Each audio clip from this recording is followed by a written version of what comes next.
with my Wild Whisper design team layout for my first one for February. Those words didn't come out in the same way I thought they were going to come out. Here is my first Wild Whisper design team layout for February. There, that was better. I am pulling out a sort of page kit, I guess you could call it, from my How to Kill a Kit with Style kit.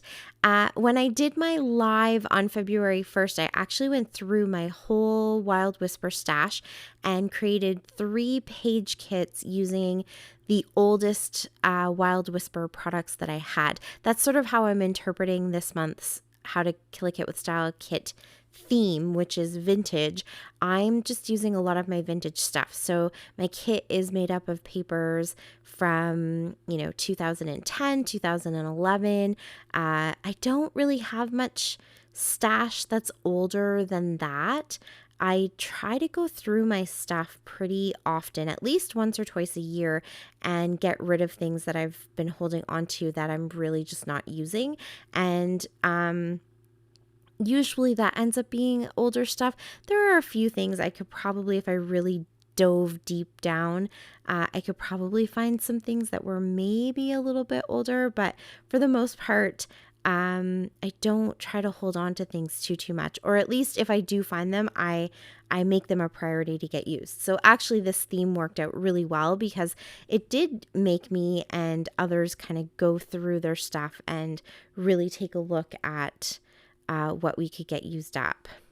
But I also decided to pull out my Wild Whisper products, which aren't as old as 2010, 2011, but I do have product right from the very beginning of the company, and not a ton of it. I tend to use it as I get it. But I did have a few bits and pieces, definitely enough to put together 3 page kits with a bunch of, scraps and things like that. And while I was going through all of that stash, I found this piece of paper that I had put into a page protector with a photo and intended to scrap a layout with it. And I think I've probably put it into some of my summer How to Kill a Kit with Style kits over the last couple of years and just have never gotten around to actually scrapping with it. And so I pulled it out as well, and I didn't add anything extra to it. I just grabbed the page protector that had this piece of paper and the photo while I was putting those other page kits together, and I just popped it into my kit too. And so when it came to creating something this month, I thought, you know what, I'm going to go ahead and finally finish this kit. So the paper is from the Wild Whimsy collection, and I think when I was looking at it, it's from 2018. I don't have it right in front of me, the manufacturer strip, but I think that it was from 2018 or maybe 2019. So, older product for sure. Not their oldest, but one of my absolute favorite collections. And so I don't really have a ton of stuff left from this collection. I've pretty much used everything I had, which was the paper pack, the journaling pack, the ephemera pack. I think there was flair with this one. Everything. I've basically used everything.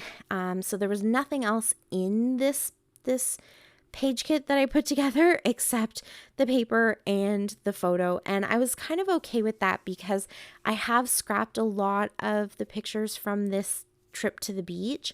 And a lot of times when I'm doing beachy photos, that's when I tend to go kind of more fun and whimsical and cutie and add cutesy and add lots of embellishment and fun little, beachy type things, umbrellas and pails and all that kind of stuff.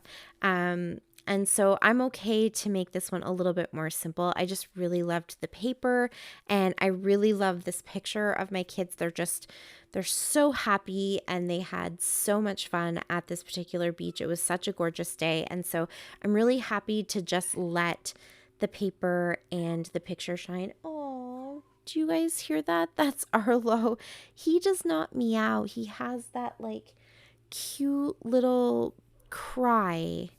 And yeah, my daughter just went downstairs and left him, and now he's really sad because he doesn't want to go downstairs. Oh, and you can hear him purring probably too. He's a very loud purr. Okay, Arlo, you have to let me finish. So yeah, so I'm totally okay to let the paper and let the photo shine and just do some really kind of simple embellishing. So I started with some texture paste and I kind of just added it to the paper where you see sort of the water at the top half of the paper meet the sand at the bottom half of the paper. I just used circular motions and I went over it a few times, and it's kind of hard to tell where the lighting is, but occasionally the way I move my paper or the way the shadows are, you can see that I actually used the tip of the spatula and kind of created some little grooves in the texture paste to give sort of that motion, almost like a wave crashing on the shore. That's sort of what I was thinking. I didn't want it to look too perfect or kind of blend in. I definitely wanted it to have the mixed media feeling to it. And I find that's one thing where I really enjoy mixed media and I have a lot of fun smushing and playing and you know, experimenting with the different texture pastes and colors and stuff like that. But if I start to get too finicky with the details or trying to make things look perfect, then I find I don't enjoy it as much. So I was just really loose with it. I smushed it a few times, kind of went over it in a circular motion, made sure there wasn't too many kind of big blobs and globs, and then I left it. And before it completely dried, I went ahead and splattered some spray mist. So there's a seafoam color and a mint color. Both of those are from Heidi Swapp. And then I did a little bit of blue because you can see in the picture the water is super bright blue. And so I just wanted to bring a little bit of that into my splatters as well. And the reason I didn't fully let the texture paste dry is because I wanted it to absorb a little bit of the splatter. So there's some larger more concentrated splatters, and the texture paste almost kind of soaks it up a little bit and absorbs it, and it just changes the colors. So that's something that I sort of wanted. If you wanted it to sit on top and be really, really sort of bright, vibrant colors, let your texture paste dry completely. But do remember, this was also sort of intentional on my part.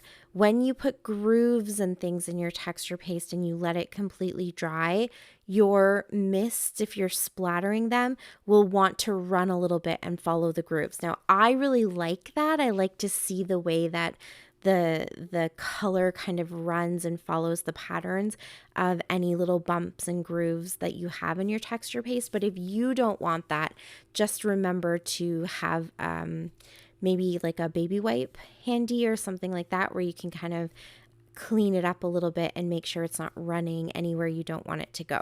Yes, so that was just my little disclaimer or tip on using your mists and your texture paste. It's more when you're splattering, because the color is kind of random and will just run wherever it lands. You have more control if you were using a brush or even the smushing technique, because you can use your finger to kind of control the color. So yes, so I did that.